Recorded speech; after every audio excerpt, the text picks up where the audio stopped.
പാർട്ടിക്ക് വേണ്ടി ഇത്രയും കോൺട്രിബ്യൂട്ട് ചെയ്തൊരു ഒരു മനുഷ്യൻ, പാർട്ടിക്ക് വേണ്ടി ഒന്നും ഉണ്ടാക്കാത്ത മനുഷ്യൻ, പാർട്ടിക്ക് വേണ്ടി ഒരു നയാ പൈസ അഴിമതി പോലും നടത്താത്ത ഒരു മനുഷ്യൻ. ആ മനുഷ്യനെ 75 വയസ്സ് കഴിഞ്ഞപ്പോൾ നിങ്ങൾ ഇറച്ചി വെട്ടി വിൽക്കുന്ന പോലെ നിങ്ങൾ അയാൾ, ഞാൻ കഴിഞ്ഞ ദിവസം സംസാരിച്ചപ്പോഴത്തേക്ക് സുധാകരൻ സാറിനോട് പറയായിരുന്നു, ഷാജാൻ എനിക്ക് പാർട്ടി ഓഫീസിൽ മുറി തന്നു, അവിടെ ഇരുന്നോളാൻ പറഞ്ഞ് ഞാൻ അവിടെ പോയി പത്രമൊക്കെ വായിച്ചു.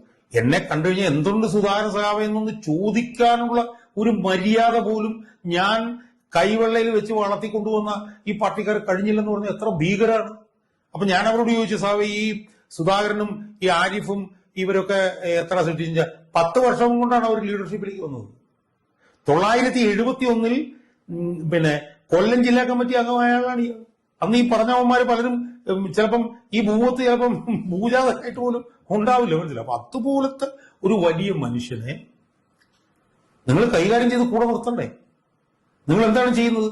നിങ്ങൾ പിന്നെ 2021 അയാള് പാർട്ടി തോൽപ്പിക്കാൻ സഹായിച്ചു എന്നും പറഞ്ഞ് അയാളെ താഴെത്തൊട്ടിലേക്ക് അങ്ങ് കൊണ്ടുപോവാണ്. ഇത് എന്ന് മാത്രമല്ല, ഞാൻ അവിടെ ചെന്നപ്പോഴത്തെ കഥ എന്നോട് പറഞ്ഞു വെച്ചാൽ, ഈ റിയാസ് ഉദ്ഘാടനം ചെയ്ത 90% പാലങ്ങളും കാര്യങ്ങളും എല്ലാം രൂപകൽപ്പന ചെയ്ത് അതിന്റെ മുഴുവൻ പണികളും ചെയ്തിട്ടുള്ളത് ഇയാൾ മന്ത്രിയായിരുന്നപ്പോഴാണ്, മനസ്സിലായി.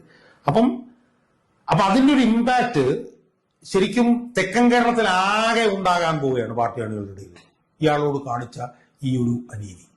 എന്നിട്ട് പറയുന്നത് എന്താ, നിങ്ങളെ മന്ത്രിയാക്കിയില്ലേ, നിങ്ങളെ MLA ആക്കിയില്ലേ, നിങ്ങളെ പരിഗണിച്ചില്ലേ? ഇത് CPM-നകത്ത് അങ്ങനത്തെ പരിഗണനയൊന്നുമില്ല. CPM-നകത്ത് ഞാൻ മന്ത്രിയായിട്ടിരിക്കുമ്പം എനിക്ക് കോൺട്രിബ്യൂട്ട് ചെയ്യാൻ കഴിയുമെങ്കിൽ എന്നെ വിളിച്ച് മന്ത്രിയാക്കുക ചെയ്യുന്നത്. സുധാകരനെ 2 പ്രാവശ്യം മന്ത്രിയാക്കി, സുധാകരനെ വിളിച്ച് മന്ത്രിയാക്കിയതാണ്.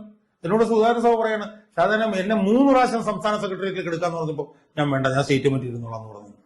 അപ്പം അദ്ദേഹത്തിന് സ്ഥാനം കൊടുത്തിട്ടുണ്ടെങ്കിൽ, അദ്ദേഹത്തിനെ പാർട്ടി സെക്രട്ടറി ആക്കിയിട്ടുണ്ടെങ്കിൽ അതൊക്കെ പാർട്ടിയുടെ വളർച്ചയിൽ അയാൾ വലിയ പങ്ക് വഹിക്കുമെന്ന് അറിഞ്ഞുകൊണ്ട് പാർട്ടി അയാളെ വിളിച്ചാക്കിയതാണ്. CPM-നകത്ത് അങ്ങനെ പരിഗണന കൊടുക്കുന്ന പരിപാടിയൊന്നുമില്ല. ഇപ്പൊ പിണറായി വിജയനെ മുഖ്യമന്ത്രിയാക്കുന്നത് പിണറായിയുടെ താല്പര്യം കൊണ്ടാണെന്ന് നമുക്ക് പറയാമെങ്കിൽ പോലും പാർട്ടിയാണ് തീരുമാനിക്കുന്നത്. അപ്പൊ അതുകൊണ്ട് അയാളെക്കുറിച്ച് പറയുന്ന ഒരു കാര്യങ്ങളും ശരിയല്ല. അയാൾ ഉണ്ടാക്കാൻ പോകുന്ന സുധാകരൻ ഉണ്ടാക്കാൻ പോകുന്ന ഇമ്പാക്ട് ആലപ്പുഴയിൽ മാത്രം ഒതുങ്ങി നിൽക്കില്ല, അത് തെക്കൻ കേരളത്തിൽ ആകെ അത് വ്യാപിക്കും എന്നുള്ള കാര്യത്തിൽ ഒരു സംശയവും